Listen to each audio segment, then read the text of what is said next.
Welcome to Buckeyes Tomorrow Morning for Saturday, January 27th. I'm your host, Tom Orr. The Akron game is in 217 days. The game against Michigan in 308 days.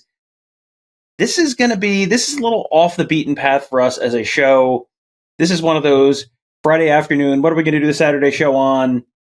Pete Thamel drops a really interesting article about some of the big picture themes for the future of the sport of college football, for college athletics in general. The role stuff like private equity could play in there. And this is just maybe the most interesting part of this was not that long ago, 12, 18 months ago, the idea of private equity getting involved with college football was sort of like, you sort of heard about it and was kind of like, come on. And then Friday, there's an article with the chancellor of Syracuse University talking pretty openly about, hey, there's like major changes coming. So you have university leaders talking on the record about this stuff now, that this is sort of inevitable. So we're bringing in our buddy Tony Gerdeman of BuckeyeHuddle.com. That was somewhat inevitable as well. Tony, I think the most interesting part of this is just how quickly the conversation around this has changed from maybe you heard some whispers to like, this is getting talked about right in the middle of the town square now. Well, and for me, the first that I had started hearing about it was Florida State talking about getting out of their grant of rights and what it would cost them. It's like, let's just go get, private equity will help us out. And I hadn't really heard about it with anything else. I don't think they need to be involved in anything else. This is Florida State in a financial crunch. So you might understand they're going to try to find a way out of it. But to think that to see it now with the chancellor talking about how, the whole college sports system has been a dead man walking for 3 years. Like, yeah, but that's just because all of these different rules need to get solidified. And as what Ted Carter or Ross Bjork said a week or so ago about like legally defensible, this is where they need to get. The idea that you need private equity to come in before the fact, after the fact, whenever, that's interesting. And, I think a little scary, honestly. It is a little scary, and you're right in that the conversation at an individual school level started with Florida State. I mean, a couple of years ago, the Pac-12 was talking about taking on investors, at a sort of conference level. But Florida State's not the only school. Florida State's got its one sort of situation, and we'll get into Florida State in a little bit. But you've also got schools like Arizona that's hundreds of millions of dollars in the hole right now and facing some uncomfortable and unwelcome kinds of conversations around their whole athletic department at the moment. So Florida State is definitely not the only school at a university level that is at least in a maybe we need to start thinking or talking about this in some sort of way kind of situation.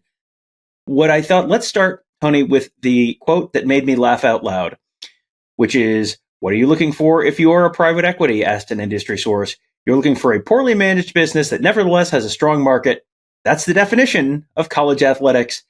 And you sort of touched on this a little bit earlier, but the fact that there hasn't been a real structure to this and the fact that it's just sort of been shambling from one court order to one temporary solution to another, and it's just sort of been run in a real patchwork manner, that has left the college athletics realm in a spot where they are poorly managed. They do have a strong market, so that does, sort of set the table for what this could be. That entire quote just reads to me like, what are you looking for if you are running a game of 3-card Monte? You're looking for a mark. And that's what the private equity, later in that, somewhere in this piece, talking about how there are 4 or 5 private equity firms circling about. It's like, yeah, they're vultures. This is what they obviously see something. And really the fact that they're coming to college sports rather than college sports kind of reaching out to them should tell you, like, we don't need them. We don't need the investors. Now, some schools are just, they've created a mess. Like you said, Arizona losing $50-some million, or the athletic department borrowing like $50-some million from the university and not being able to pay it back. I think Cal was in some dire straits for a while, probably still are. But yeah, you're looking for, what are you looking for if you're private equity?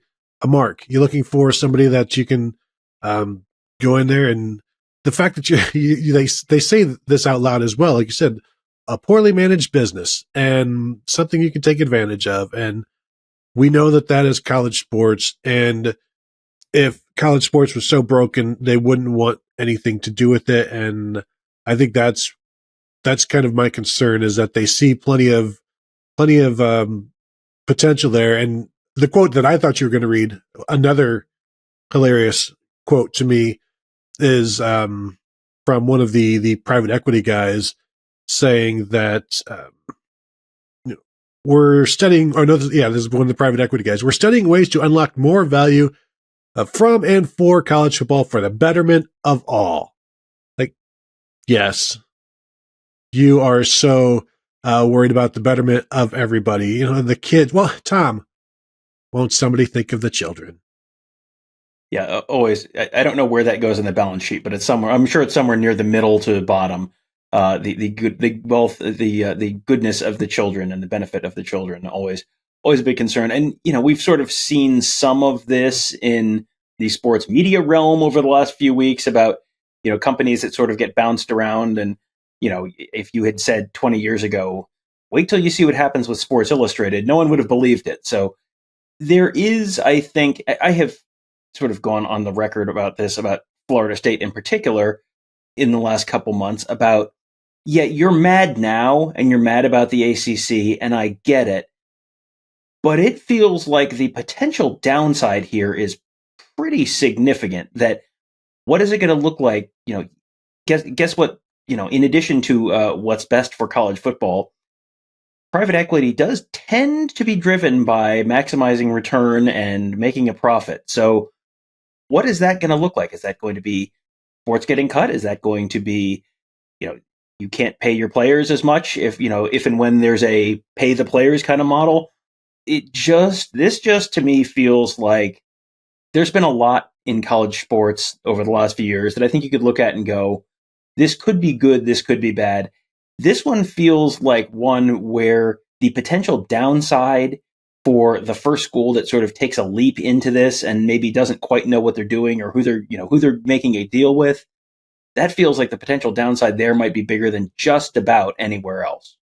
And to me, it's like a payday loan type of thing where the money is great initially, but then the cost of paying it back is immense. And like you said, the drive for the profit is, how often do we see of late, especially where company has record profits and then the next day 1,200 employees have been laid off, or they've cut 2,000 jobs or whatever from this business. And so you'd see like Florida State gets this private equity, and then like 6 months later, the baseball team has been laid off. Something like that, where they're going to be looking at everything. And, if the money is nice until, like you said, we only have $4 million for a head coach. That's the budget. That's what it's going to be. So you're going to have to come under that, and probably like $2.5 million for an entire assistant coaching staff. So work with that. What's that? Now you're not making as much money because you're not as successful. Well, you're going to have to find it somewhere because you owe us this much each year. And it just seems like something you don't want to get into bed with. It's, the loan shark type of stuff where you're going to be scrambling to pay this back, as opposed to just being patient and being financially okay. But like right now, they're just looking at the money that they should be making and aren't. Whereas you get this private equity stuff and it's nice for a moment, but then you're not making as much as you should because you're paying so much of it back. And I just think that the fact that they want in should tell you that you shouldn't let them in. Well, and I think the other thing that's true here is, in this article, they're talking about some really interesting potential solutions or opportunities for college sports.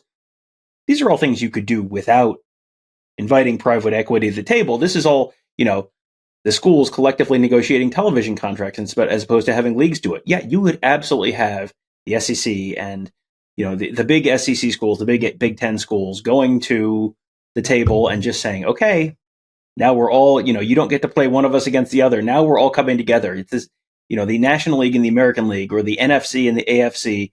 They don't, the NFL, yeah, it's a separate TV deal, but the NFL brings it all to the table, and you can dice it up if you want to, but it's all the same conversation. at the college level right now, that's all happening at a conference level rather than a national level. Other stuff that they mentioned in there, centralizing FBS football scheduling, promotion and commercial rights would be better for football student athletes.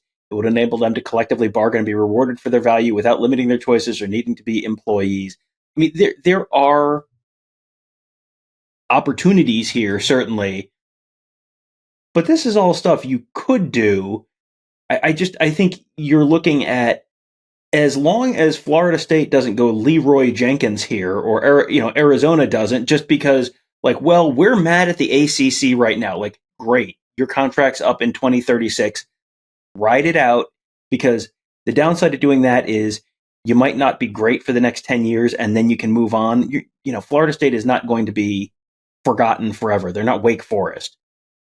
If you have a little bit of patience and you take a little bit of a long view, it feels like you're going to come out better than if you rush in and cut a deal and then you find out, oh, I should have read the small print. That's on me. The one of the people that Pete Thamel was talking to in this is a search firm executive named Len Perna, and he mentions here that talking about college sports isn't properly structured or whatever. Said private equity alone can't fix the core structural problems, but can play a role once they're solved. Basically, once you get all of this stuff fixed, now then you can come to us, and boy, we would love to be part of this. And it's like, of course you would. Yeah. Once you get this stuff all fixed up, then boy, you sure want our money then.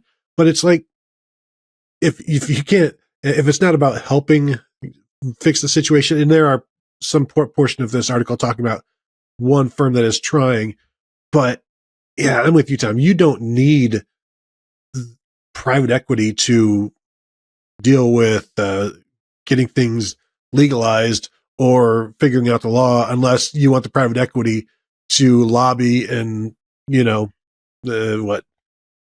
glad hand and $500 handshakes or $500,000 handshakes to get the laws that you want. Once you have, and I do believe that we're talking about vultures here in terms of the circling, and they're looking, and it's not charity, it's not altruism, it's not for the betterment of the student athletes. It is for the betterment of the people who would be investing, because they see all of this money being made and being shared and being given to so many, and they think, I should have some of that. That's an opportunity for me. This is not an opportunity for student athletes. It's not an opportunity for geography. It's an opportunity for the investors. That's all it is. They don't care about anything else other than themselves. And for that very reason, you need to keep them out of college athletics, or else it will become something eventually that is unrecognizable from what we've grown up with. Yeah, and it's going to change. It's just a question at this point of how much it's going to change. You sort of mentioned this quote earlier in the show. I'm just going to read this. This is an on-the-record quote from Syracuse Chancellor Kent Saraviewd. He says, quote, "It's been obvious the whole college sports system has been a dead man walking for 3 years, driven by legal developments."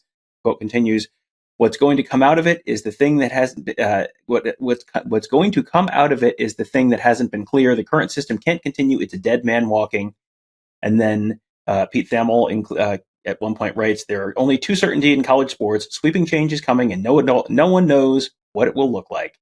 So, on that encouraging question mark note, we're going to wrap this show up for today. This is just one of these shows where, I don't know, this doesn't really fit in with this kind of show we typically do, but it's also one of those things that it feels like you should have a grasp on, that, hey, these are conversations that are happening right now.